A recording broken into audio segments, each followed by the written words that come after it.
First piece of music that I ever learned was a national anthem, so it's within my blood. What I'm hoping is that this version of the national anthem becomes a definitive version. I'm just giving it as a gift to every single Indian in India or anywhere else in the world. You can use it for whatever purposes you want. It becomes very, very difficult for an independent musician to make royalties through the current systems because the current systems are skewed towards Bollywood. We have something known as the Ravi Shankar syndrome, what I call in India. You ask anybody on the street who Pandit Ravi Shankar is. Everybody will say Bharat Ratna winner, daughter is Anushka Shankar, greatest sitarist ever, everything.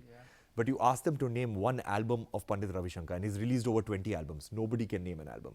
Whereas in America, everybody knows. We need to understand that there's music beyond Bollywood and we need to appreciate our own music.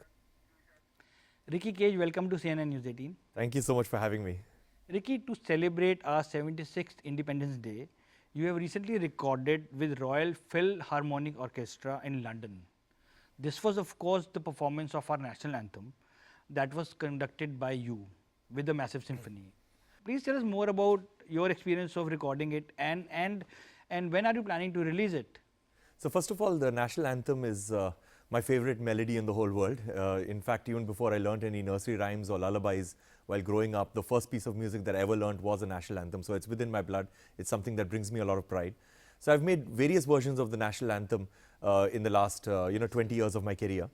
And I've worked with the Royal Philharmonic Orchestra in London quite a few times. In fact, both my Grammy award-winning projects have got the Royal Philharmonic Orchestra prominently in it.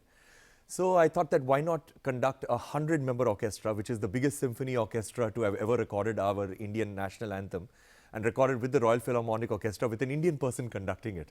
So it felt really, really good to actually conduct this massive symphony performing the Indian national anthem at Abbey Road Studios, which is their legendary studio. The engineers and the people over there were saying that, wow, we've never had this many musicians in the room, recording a song. So but at the same time, it gave me a huge sense of pride and humility that I'm able to, because the national anthem is a song that brings our extremely diverse nation together. It is that song that pulls everybody together in spite of political ideologies or, whichever side of the fence you may be on, whatever philosophy you may have, whatever culture, religion you may have. The national anthem really binds our country and it's such an important piece of music. And we will be releasing this on the 14th of August, that is the eve of Independence Day.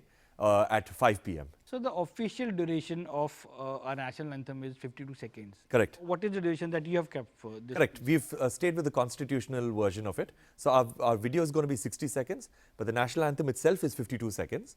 And we've got an introduction. So I've composed a new piece of music for about 6 seconds to give people enough time to stand up. So that is why I thought I'll make a 6-second piece, 6 to 7 pieces of music, so that people know that the national anthem is starting and we have to stand up. And then the national anthem is our constitutional version of 52 seconds. Because what I'm hoping is that this version of the national anthem becomes a definitive version. And anybody wants to use it for any kind of event or anybody wants to use it for whatever purposes, they can use it without any royalty, without any need of permission. I'm just giving it as a gift to every single Indian in India or anywhere else in the world. You can use it for whatever purposes you want, as long as you do not make any changes to the music or you don't make any changes to the video. Just use it as it is. You can use it without permission for whatever you want. And this will be available on your YouTube channel? It'll be available on my YouTube channel and all my social media channels and other social media channels. We are just, as I said, anybody can post it anywhere they want after it is released. It basically belongs to the nation. Sure, very nice. Correct to say that you have developed a bond with PM Modi.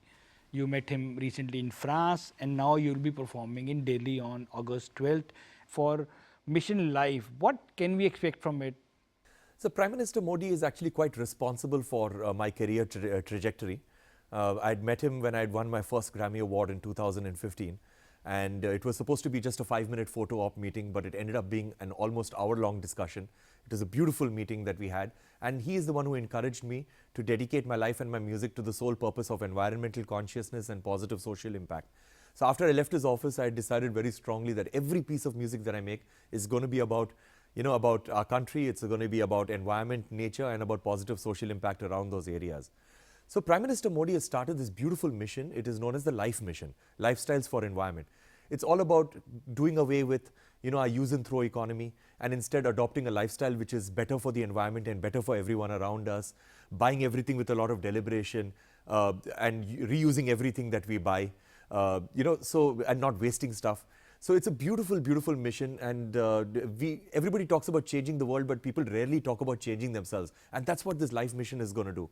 So that is why this concert on the 12th of August at City Fort Auditorium, it's going to be a huge concert, amazing musicians from around the world, and we are going to be talking about this, about making individual actions and making changes within our own lives to make this world a better place. But what type of music does he listen to? Have you discussed music with him as well? I've discussed music with him, but I'm just happy that he likes my music, so that's good enough for me. Now, you of course have joined hands again with Stewart Copeland, with whom you have recreated the songs of the famous British band, The Police, Yeah. in global languages, including Hindi and Urdu. Please tell us more about it and where this idea came from. So Stewart Copeland and I have become very close friends now because we've finished off one album. We won 2 Grammy Awards together for that album, Divine Tides. He's almost like an older brother figure to me, maybe even a father figure to me. So it was only natural that we work on more music together. So Stewart Copeland was the drummer and the founder of the band The Police, which is one of the greatest bands in the history of music. Yes. Him, Sting and Andy Summers. And they've had some really big hit songs. They've sold 75 million copies of their albums, one of the most successful bands in the world. So what Stewart and I did was that, what Stewart did is that he selected his 10 favorite songs of The Police and arranged them for symphony orchestra. And what I did is that I basically made it a global album. So what I did was that I got singers from Africa, from Senegal, from China, from Armenia, from India, from Japan, from all these varied places, got all of these musicians, and we got all these famous police songs like Every Breath You Take and Roxanne and Message in a Bottle sung in different languages so that we reach a wider audience, and also prove that that music is a universal language. The actual language does not matter. It's the power of the music and the emotion that is the most important thing, and music truly brings the world together. When can we hear it? So the album is releasing on the 18th of August. So August is going to be quite an important month, as we discussed. The national anthem video, and then the concert for Prime Minister Modi's life mission, and the album with Stewart Copeland. So a lot of things are going to be happening in August. And I just finished off a birthday too. There's a song called Savare Naina from your album Kamasutra. I love that song. It sounds very fresh, very new. Do you think a song like that deserves to be in a film? I don't know about deserve or not, but at the same time, I make music for myself. I make music that on topics that I feel strongly about. Every piece of music that I make is a piece of me. I do not wait for somebody else to pay me money to make music or make music based on their sensibilities. So every piece of music is a very important part of me, and it is a part of my mindset. So obviously, if it reaches a bigger audience, no one will be more happier than I am. Because what you're talking about is after the piece is fully finished, then it gets into a film, rather than me trying to compromise on my art, and making changes to a song which is based on a director's ideas or a producer's ideas. So what you said about music supervision is a great idea, that where somebody already listens to a fully finished song of mine that has already been created exactly the way that I want it to be created, and then it goes into a film. Of course, I would be extremely happy if that happens. Now, you are a 3-time Grammy Award winner. Does that put a lot of pressure each time you deliver or make a soundtrack? Because there are a lot of expectations are there from your work. So the way that I look at it is that when one wins an award, there are always 2 ways to look at an award. One is vanity, that, yeah, I'm better than everybody else, or, great, I won this award. And I believe that that's not the way to look at an award. The way that I look at awards is a platform, because all of my music has got a very strong message, whether it's about the environment or social impact or children's rights or refugee rights. So every single song of mine has got a very strong purpose.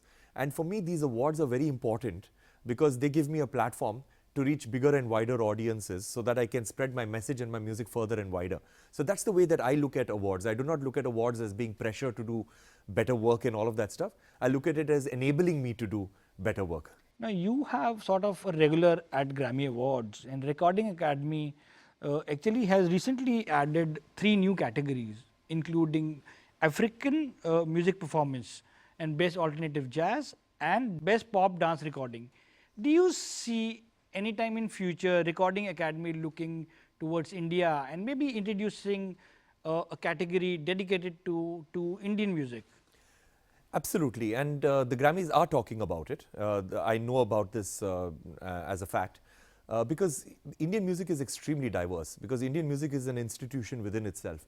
You've got the traditional forms of music, that is the North Indian form of classical music, the South Indian form of classical music. Also, you've got all these tribal music cultures which predate classical music. You know, like tribal music from the Northeast, you've got from North Karnataka, you've got from the Odisha belt, you know, you've got all of this beautiful from Tamil Nadu, you've got all this amazing tribal music. Then you've got folk music forms, From like what you have in Northeast. Rajasthan, Northeast. You've got all these various folk music forms. And then you've got the modern music forms, you've got the independent music forms. So there's a lot actually in India when it comes to music.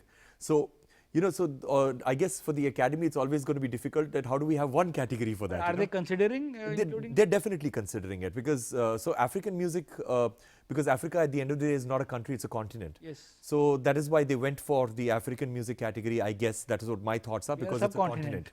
continent. Whereas we are as a subcontinent. So my guess would be that this would be the next step for them to actually have an Indian music category. You know, Ricky, we are a country of 1.4 billion people. Absolutely. There are many societies providing royalty to film musicians, songwriters, and singers. What about indie musicians and indie music? What is the revenue model when it comes to indie for the indie musician? Currently, the revenue model for indie musicians are only two. That is streaming, which is very, very little. And the second one is live concerts. So live concerts forms a chunk of what independent musicians make when it comes to money. And of course, as you mentioned, if a music supervisor picks up a song and puts it into their movie or their web series, then there is some amount of income over there. But the problem in India is that because Bollywood has got such a huge stronghold when it comes to music, it becomes very, very difficult for an independent musician to make royalties through the current systems, because the current systems are skewed towards Bollywood. Like for example, for me, I've had hotels playing my music on a regular basis in their lobbies, you know, like because I've got a lot of albums which are soft and meditational music. I should ideally be making money on that. Yes. But that money basically goes to a particular organization which collects on behalf of all artists, and they do not actually take playlists from the hotels.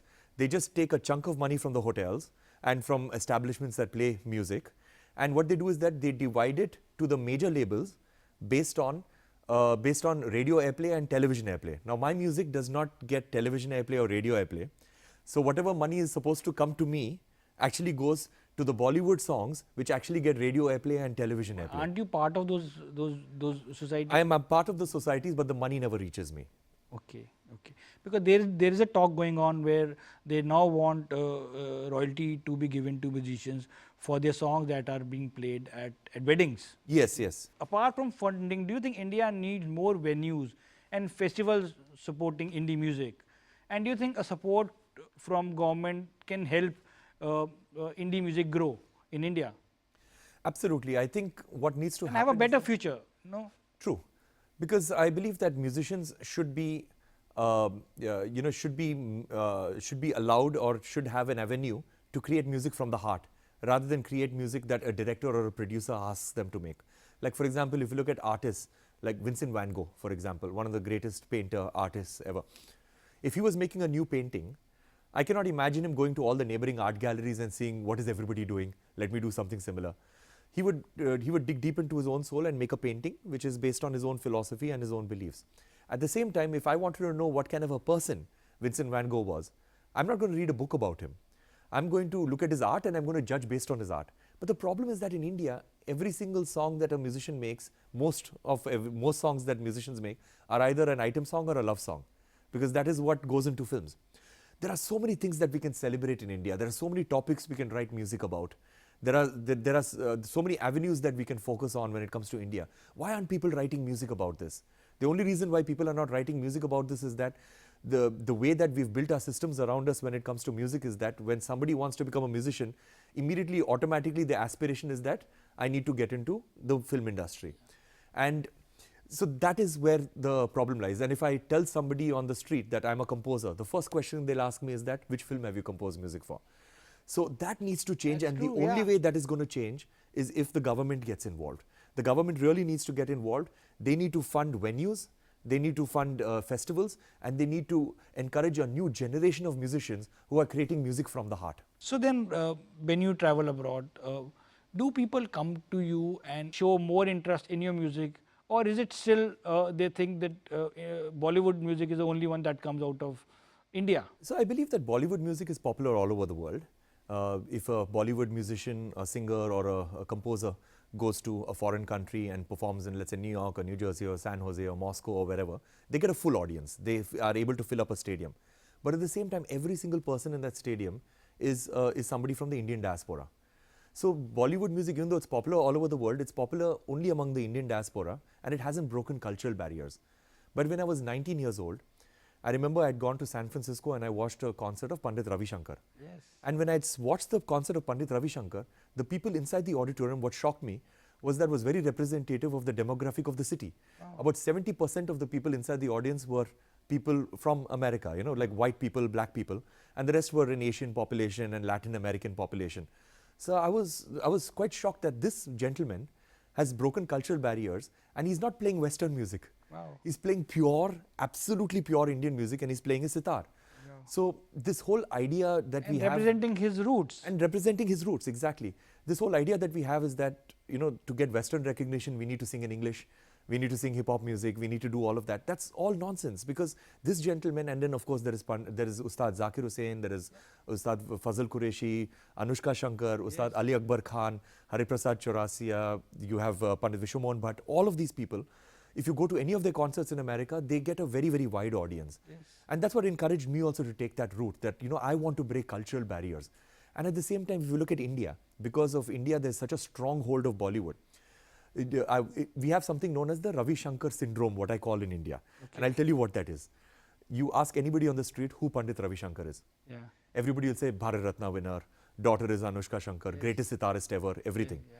But you ask them to name one album of Pandit Ravi Shankar, and he's released over 20 albums. Nobody can name an album. You ask them to name one song of Pandit Ravi Shankar, nobody can name a song of his. You ask them to hum one tune of Pandit Ravi Shankar, nobody knows. Whereas in America, everybody knows. Oh. So that's the thing. In India, we need to understand that there's music beyond Bollywood, and we need to appreciate our own music. But don't you think that's changing? The newer audiences are embracing newer sounds and they are more open to listening to, say, Indian classical music. Don't you think that that's changing now? It's Especially because absolutely. music has become very accessible now. Yeah. Courtesy these DSPs. It is changing, and it's changing slowly. These things come in ebbs and flows. It comes in peaks. Like, for example, in the early 2000s, there was a huge burst with Magna Sound, you know, with all of these independent artists like Anaida, Anamika, Shan, Sagarika, Adnan Sami, Shweta Rao, Sunita Rao. So many independent artists came together, you know, and they made it big. But then after that, again, that whole system died out around 2005, 2006, and it went back to Bollywood. Yes. Right now, I'm seeing that there is a upward slope where people are listening to newer sounds, because right now what's happening is that even films also are making films with lesser and lesser songs. So that's why independent artists are coming out. People itself are demanding newer sounds. So I'm hoping that that happens fast enough, and there are more musicians who emerge from this. Sure. Ricky Cage, many thanks for your time. Best of luck, and looking forward to another Grammy from you. Thank you so much. And now I hope everybody watches the Anthem on 14th of August. It's something that we created with a lot of love and care, and a gift to the nation. Thank you so much. Thank you so much.